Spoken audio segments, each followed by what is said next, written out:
Okay, take two. So we're here with Mike Sorry Murrow about that. with Bellows Plumbing and Heating, and now electrical, some electrical and licensee, which is where we left off when our video and everything cut out last time. So tell me a little bit more about what, and now you're going to have to just backtrack and do it all again. Okay. So the easiest way to understand it is the C-class licenses that we have allow us to do, all the plumbing needs that someone would have in their home or their business, all of their heating requirements, AC, your furnace, the ductless mini splits that are popular right now, and also the electrical. And I don't have the electrical C-class number off the top of my head. Yeah. But those are all C-class licenses. That's what most contractors will have to be able to come into your home and do work according to the California State License Board. Got it. Okay, that's cool. And then I'm sorry to make you have to repeat this again, but can you just tell us a little bit about Bellows Plumbing and Heating and the company history and stuff? Because we cut out and then I lost that video. Oh, technology. Got it. It's fantastic.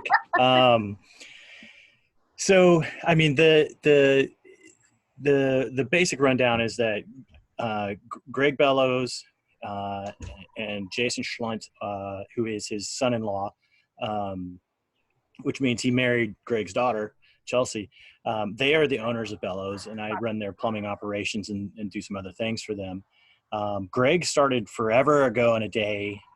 The original shop is actually just down the street from our current main office. Yeah. And Greg and his family, he has a large family. They all lived in this little place up above the original shop when they first started out.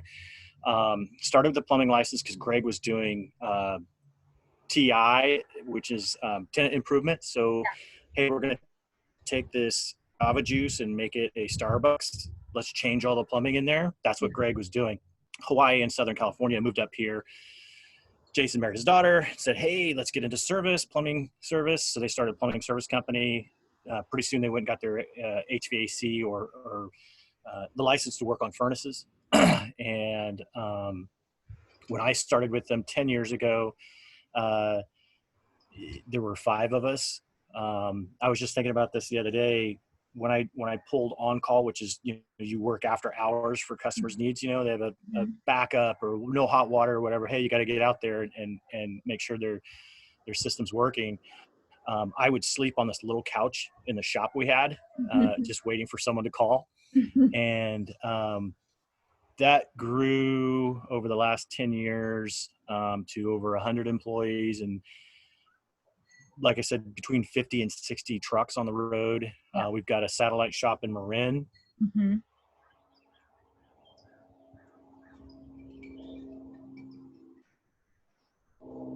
No, you're frozen again.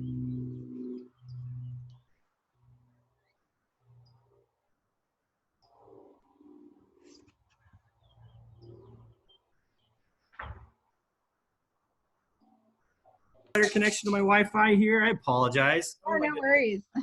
I keep pausing it, so hopefully it works.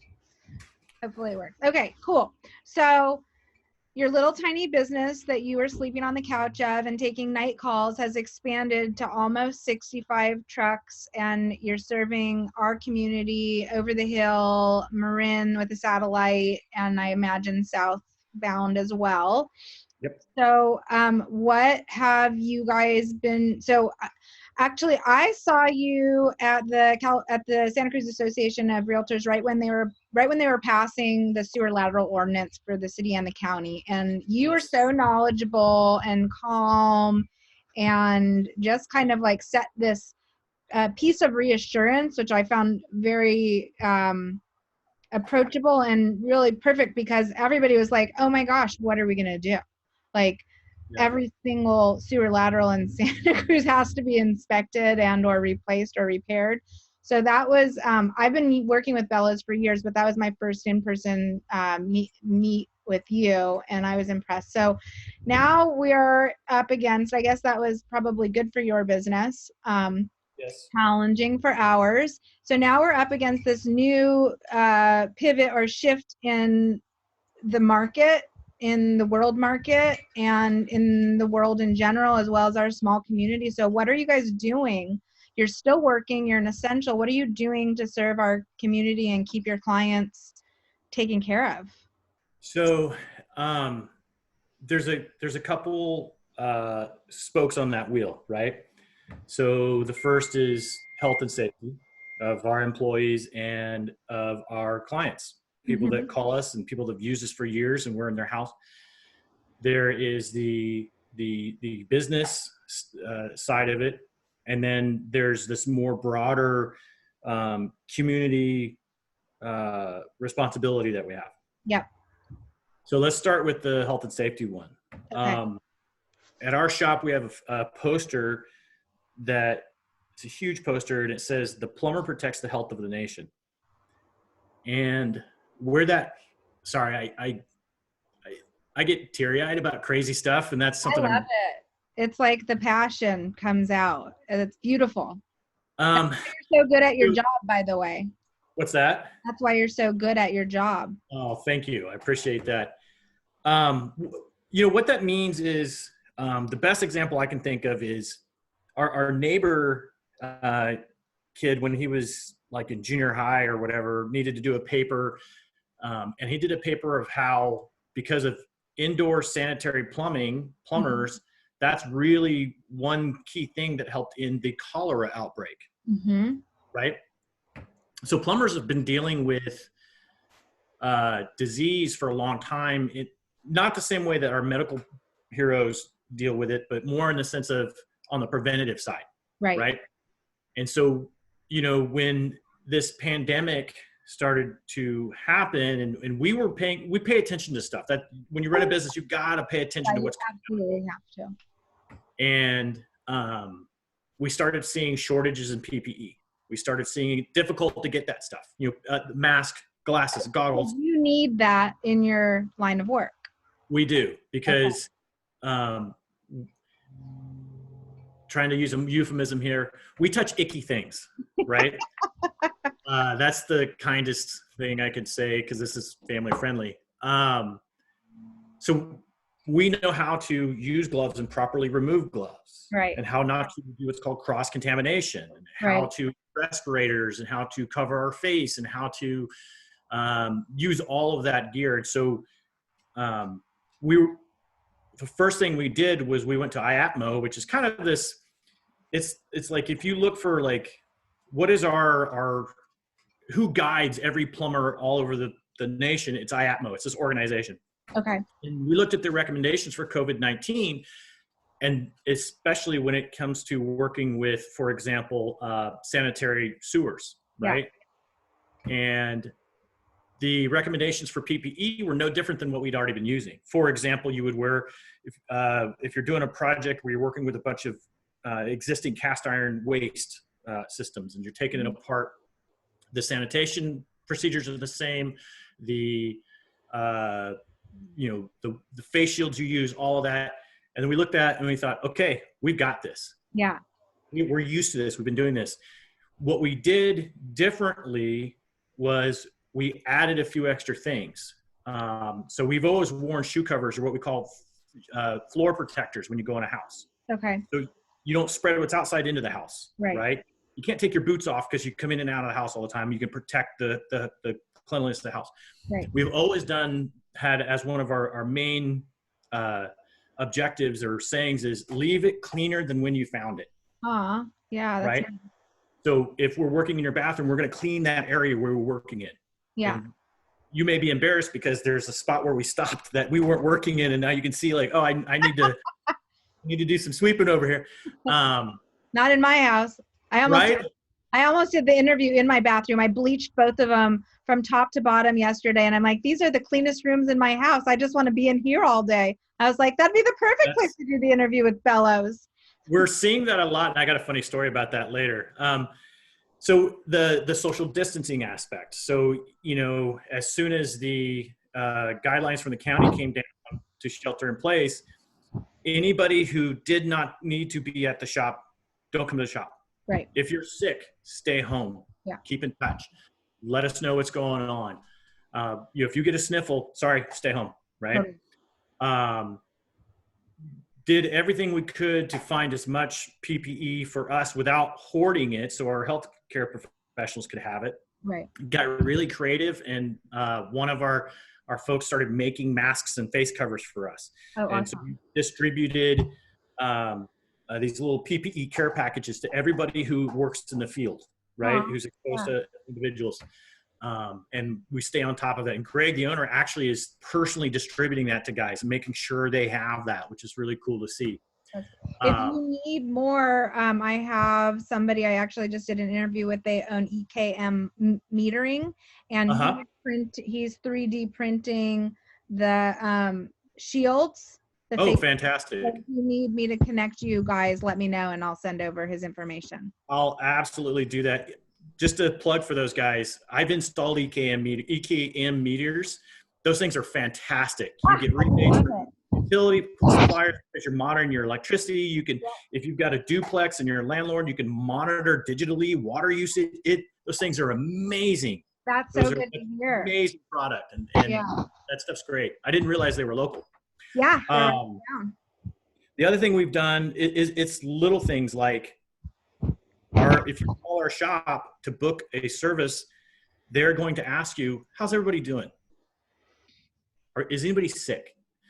Because we have to look out for two things. One, our individuals who would be doing the service call, I don't want them to get sick. Yep. And I don't want to over exaggerate the importance of plumbers, but if every plumber in town is sick, it would be a really shitty situation. Literally, right? Because we gosh, this sounds like I'm patting us on the back, but this is every plumber in town. No, I get it. We protect our community from cholera, typhus, TB, hepatitis, pink eye. I mean, there's all kinds of great, gross stuff out there so we're used to dealing with that. And so we've just dialed in an extra notch. Contained. We want our sewage contained. We want our water running. We want our hot water running. Yep. And our heat, like, you guys are important. You serve our community and provide a tremendous value. The next step that we've done is protecting our clients. Right? Because, as a plumber, if you're doing service calls, you're going to go from this house to this house to this house. The last thing you want to do is spread something. So the guys sanitize their trucks every morning, wipe everything down. They've got all this stuff they need to clean all that off. We can make our own hand sanitizer. That's a popular DIY thing now these days. Until we can get more of that stuff. A good example is I went to a customer's home last week. It's an older couple. And the first thing I did, shoe covers. I've got my face covering so I don't spread anything to them. And I have a very large one because I have a beard. The whole point of the beard and the haircut right now is I have a friend who's a hairdresser. Well, guess she doesn't have work, right? So sent her a little bit of money, and then I'm going to have her clean it all up when she's open again. Right. Yeah. So, anyway, so big face cover, all that. And what's cool is our customers are starting to also understand the importance of this. So as soon as they walk in the door, they've got hand sanitizer ready. They've got the face covering. We've instructed all the guys in all the proper social distancing from our clients, how to stand back. Text your client if you can. Hey, I'm at the door, instead of the old, you knock on the door, you shake the hand. All of those things have changed. Yeah. We are cleaning our shop regularly. I mean, everything that we can to continue to protect our community from disease and not be a vector of it. And so far, we haven't had anybody get sick. That's awesome. That's awesome. The next spoke on that wheel is the economic side of it. We're doing everything right now that every other small business is doing that's been impacted by this. applying for all of the things that the government has promised to help businesses stay afloat and keep payroll going and all that. We're working with different individuals that we've obviously had to reduce some of our employment currently, helping them do the unemployment paperwork and just all those. We have a fantastic HR person, and she's really on top of stuff. And she has opened our eyes. She's new, and as soon as she got here, she was just on it as far as like, hey, there's paid family leave availability. We're like, we didn't know that was a thing. And then all those ins and outs. Then there's the community side of it. It's the biggest part of that is touching base with customers. I agree. Hey, we're here. It's okay. Yep. We're all going to get through it. Yep. And doing everything we can to be a positive sign. And what's really cool, and Greg, if you talk to him, he'll tell you he sees it too, is, people talk about how, oh, there's way less traffic now and all this. And like, that's cool. You can get to Watsonville from our shop in 15 minutes. Yep. I don't like the circumstances under which that is the case. Absolutely. Right? But you're seeing a lot of, like when we drive around, a lot of thumbs up. It's not the finger you usually get when you're driving around this town, especially 3 o'clock on 1 South, and trying to merge. A lot of people out and about and trying to just be present. So in my work, I don't really have to be anywhere at a specific time. Right. Right. But I'll get in the truck and I'll go check on my guys. Hey, how you doing? Greg's been out checking on guys, talking to homeowners and customers, and are you anything you need or whatever. And just kind of providing a sense of like things are kind of normal-ish, right? Like there's people out there still kind of keeping things going, right? Like, the and world I think has not stopped. Yes, a lot has stopped. That which hasn't, we really need to let everybody know, like, nothing's frozen. Yeah. Right. We'll get through this. We'll make it through this. This will end. What is that saying? The Tolkien, this too shall end. It will. It's corny, but holy cow, how appropriate for this moment. Yeah. And trying to be as positive and encouraging as you can. I don't know what else you can do in a situation like this. Well, you've been texting with me because we've had a couple of projects together, and one of your messages that really resonated, which is why I was like, well, what can I do for you, was that you said, is there anything that you need out here? I'll try and get it if there's anybody that needs help. So we've been doing that too. I've been on the phone from 8 to 5 every single day. I work probably more than I was before this because I'm at home. So I'm just in front of my computer. And I've been reaching out to my people and wanting to make sure everybody's protected and taken care of, especially the people in the higher risk population, and offering to, if they need essentials, deliver them or whatever they need. And so far it seems like everybody is really well taken care of. Nobody's taken me up on it. I keep, circling back to make sure, okay, did your delivery come? Do you have what you need? So has anybody taken you up on your offer yet? Or do you feel like everybody is really pretty well taken care of? And like that, the fact that we have, DoorDash and Instacart to do our grocery shopping and deliveries for food and things like that, that it's just kind of converted into a more like deliverable society as opposed to going for yourself. No one's taken me up on it, but what's happened is, as a business, one of the things you do is you maintain relationships. Yes. The conversations have gotten longer and more intimate. Right? Yeah. You'll have more time. You have more time, and people long for a little bit of connection. Big time. Especially if they're cooped up in their house and it's them and their kids and their husband or their wife and whoever, and they're like, I can't hear your voice anymore. I need to hear someone else's voice, right? There's more of that. But no one's taken me up on it. I'm around a lot, all over the county, right? So Yeah. I am seeing a lot of DoorDash, a lot of UPS, a lot of FedEx, and God bless those people, right? Absolutely. You know, and the delivery drivers and all that. So it's been interesting. Again, nobody's taken us up on it. It's been interesting to see that grow, and I'm curious to see how much of that remains once everything's lifted or somewhat lifted, and how much of it regresses back. Right. I think there's some opportunities for people there, you know, to find. Again, it's a risk going out. But Yeah. you weigh those risks and all that. But I think we'll figure it out. I just have this faith that we will figure it out. There's no way we can't. And I think, you know, with the times that people grow, the times that communities grow are the times that we're presented with challenges and hardships. When things are status quo or what we are used to, there's no reason for us to change.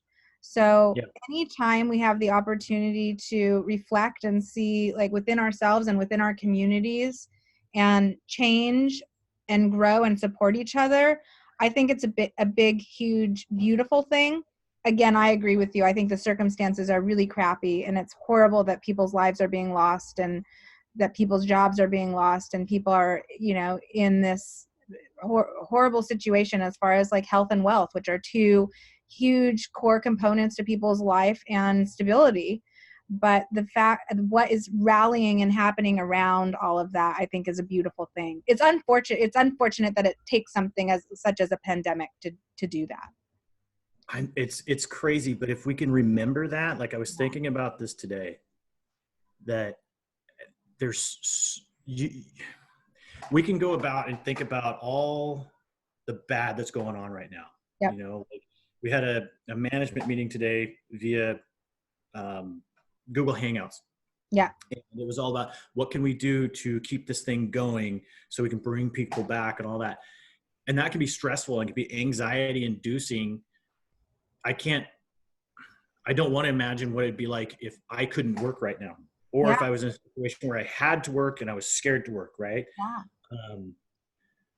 If you had health issues or whatever, but you couldn't, survive if you didn't work, like that would be horrible. But at the same time, we can either catastrophize and we can read all the horrible things online and all the negative on social media of, oh, it does this and it does that. And it's the thing. And people are bickering and awful and it's horrible. And we're all, you can do that. Yeah. But why? Right. Or you can burn calories looking for the positive things. So like the people giving you the thumbs up when the plumbing truck or the UPS, like our UPS guy stopped down at our neighbor and they had a long conversation a long ways away from each other. Yeah. Then he comes around the corner, long conversation. Like, when was the last time you talked to your UPS guy or your post office? I mean, it'd be nice to even just give a little wave. Yeah. Like positive thing. It's a very cool thing to see. And there's so much gratitude and graciousness from people. Like, yes, there are people who are taking advantage of the situation. Absolutely. But the vast majority of the people, and I think we have to really work to see this if it's a struggle, is the positive side of what's happening. There is a silver lining here. And I don't want to be the whole, like, blow smoke, Skittles out my ears kind of whatever guy, but like, what good does it do to focus on the negative and catastrophize and doom and gloom, other than getting ulcers and making yourself sick and miserable and, you starting to day drink at noon? Or focus on the positive, focus on what you can control and what you can manage, right? So like for us as our company, what can we manage? Well, we're a little slower now. My day's a little less busy. What can I do? I can call every single person who we've ever given an estimate for and see if they want to do some work. Mm-hmm. I could stop by every single job site, check in with every single guy. Hey, how you doing? You okay? All right. Mm-hmm. The other thing I can do, and I just want people to be careful if they do this, I can go to these restaurants that I love and I can order takeout.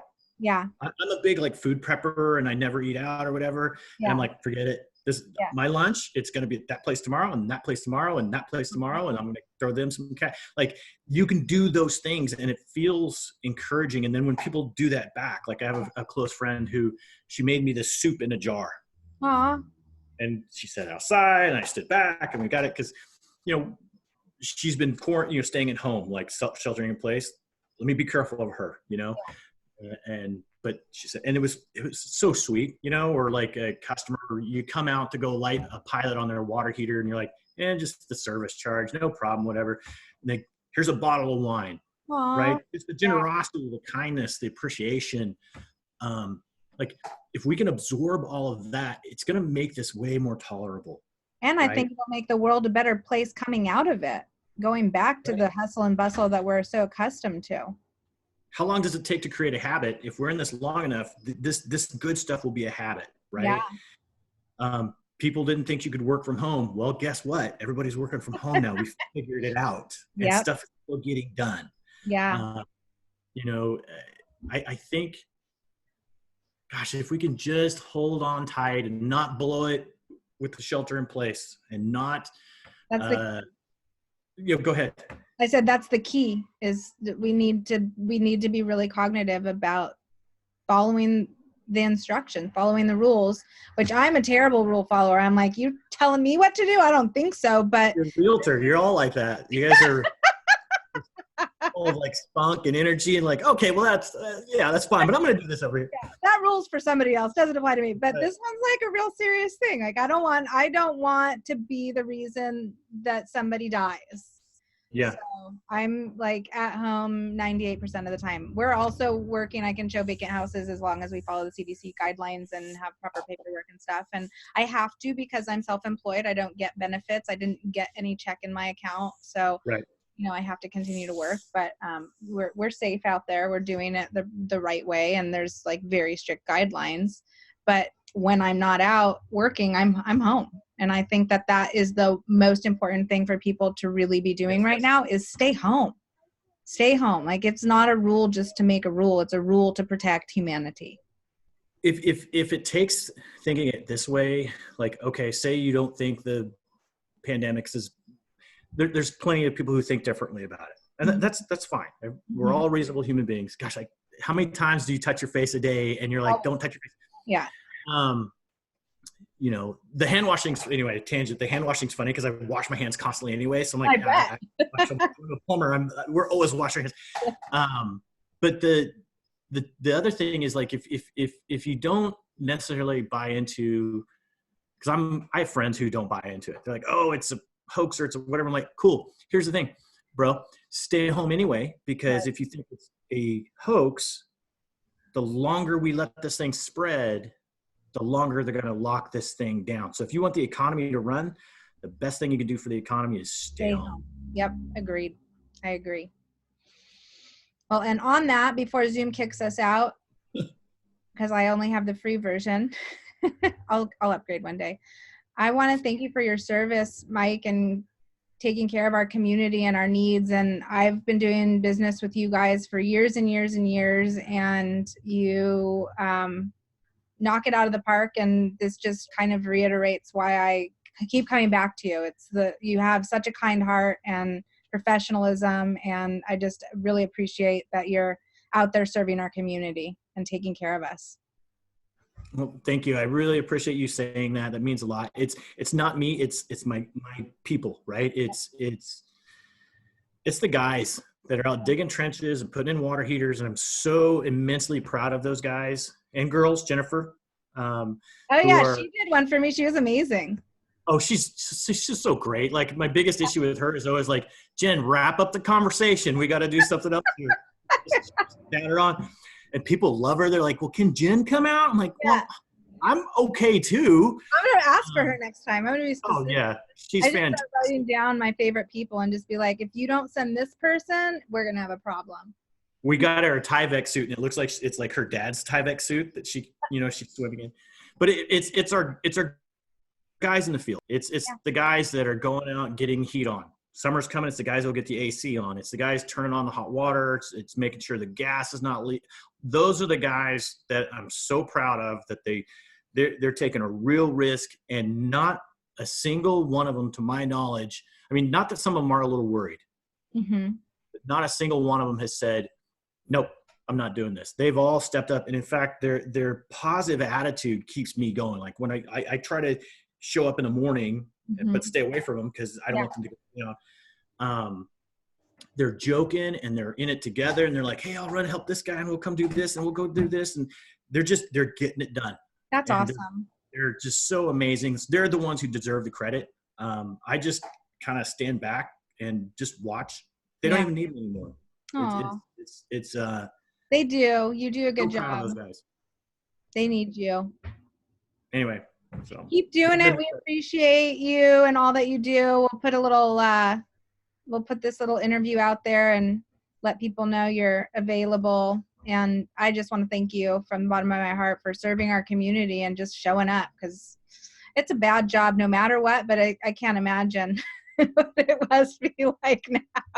Am I allowed to say that? I don't want to do the job. No, it's weird.